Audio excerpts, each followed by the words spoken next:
Magandang gabi po. Ito po ang latest update natin para nga po sa minomonitor natin na si Bagyong Kaloy.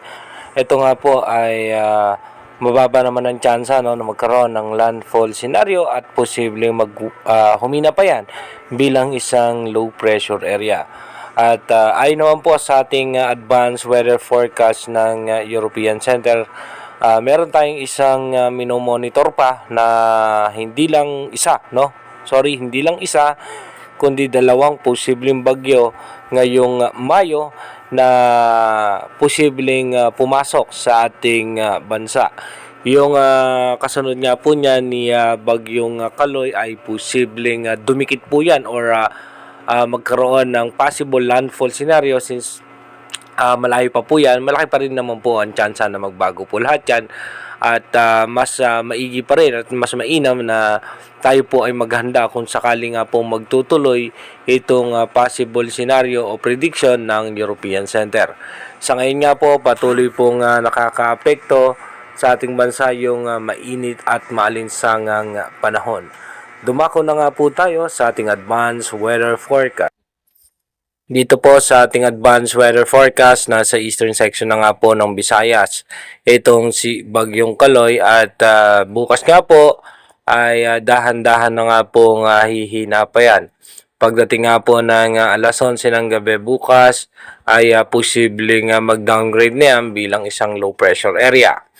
Pagdating naman po ng May 13, sa expected nga po natin may mga kumpulan ng kaulapan sa labas ng ating Philippine Area of Responsibility habang yung minomonitor nga po natin na si Bagyong Kaloy ay tuluyang hihina at nasa eastern section po yan ng Bicol region. At pagdating naman po ng alas 11 ng gabi ng May 13, posible nga po asahan natin ay tuluyang malulusaw itong si Bagyong Kaloy. Pagdating naman po ng May 14, so expected nga po natin, magkakaroon ulit tayo ng panibagong low pressure area pero mababa naman ang tsansa niyan na maging bagyo at wala naman po yan magiging direktang epekto sa ating bansa. Maliban na lamang nga po yung mga kaulapan sa may parte ng Mindanao na posibleng magdulot ng mga biglaang pagbuhos ng pag-ulan. Pagdating naman po ng May 15, so expected nga po natin maayos at magandang lagay ng panahon. May mga isolated rain showers sa eastern section ng Luzon. Ganoon din po sa western section ng Visayas at ilang bahagi po ng Mindanao. Pagsapit po yan ng May 15. Pagdating naman po ng May 16, so dito nga po by May 16 makikita natin yung loob at labas ng ating Philippine Area of Responsibility ay may mga posibleng makakapal na kaulapan at asahan natin sa may parte ng Mindanao may mga tsansa ng mga biglang pagbuhos ng pagulan at lalo po pag dating ng gabi may mga tsansa rin po ng mga isolated rain shower sa parte po ng eastern section ng Visayas. Pagdating naman po ng May 17, dito nga po magiging maayos at maganda pa rin ang lagay ng ating panahon at pagdating naman po ng gabi may tsansa naman po ng pagulan sa malaking bahagi ng Luzon. Ito po ay mahihina at katamtaman lamang at mayroong mga biglaang pagbuhos ng malalakas na pagulan. Pagdating naman po ng May 18, kung makikita nyo sa ating monitor magkakaroon ng sirkulasyon yung makapal na kaulapan na nasa labas ng ating Philippine Area of Responsibility. Ito nga po yung posibleng magiging banta na panibagong bagyo na posibleng makaapekto sa ating bansa. Pagdating nga po ng May 18 ng gabi, ito po ay isang ganap na low pressure area na at asahan naman natin na magkakaroon ng mga biglang pagbuhos ng pagulan sa malaking bahagi pa rin po yan ng Luzon including Metro Manila at maging dito nga po sa parte ng Bicol region. Pagdating naman po ng May 19, ito po ay posibleng maging tropical depression or mahinang bagyo. At kung mapapansin natin, meron tayong high pressure area na nasa parte nga po ng Japan. Kaya tinutulak po niyang pababa, pati nga po yung makakapal na kaulapan at kaya posibleng magkaroon tayo ng mga bigla pagbuhos ng pagulan sa parte ng Luzon at ng Bicol Region. Pagdating naman po ng gabi ng May 19, so expected na po natin na mataas ang tsansa na may mga pagulan sa halos sa parte ng Luzon at ng Mindanao habang nasa labas pa rin ng Philippine Area of Responsibility itong nasabing sama ng panahon. Pagdating naman po ng May 20, sa labas pa rin po yan ng ating bansa.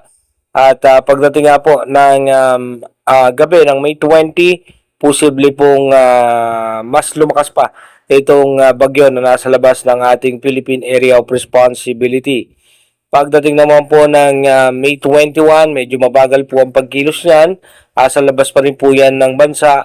Pero pagdating po ng gabi, possible po, medyo mataas na ang tsansa na posibleng nasa linya na po yan ng ating PAR or posibleng nakapasok na ng ating Philippine Area of Responsibility.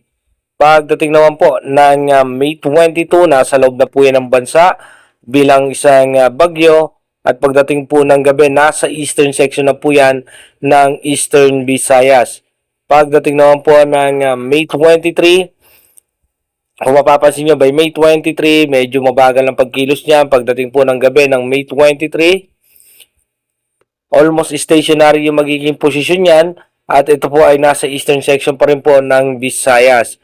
At pagdating nga po ng May 24, dito po bahagyang gagalaw na po yan.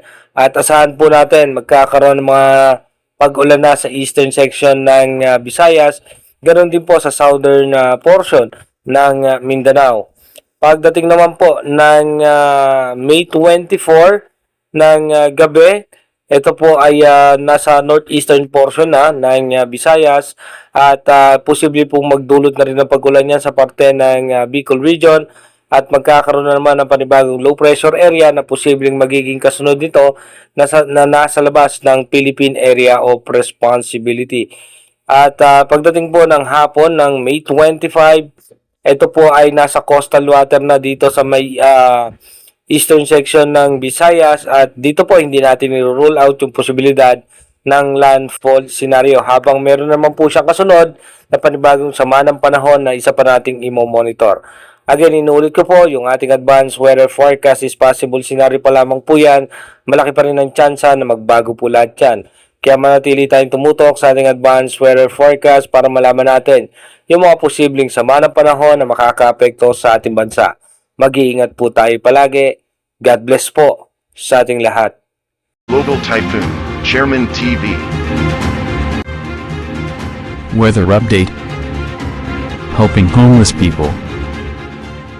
Please subscribe.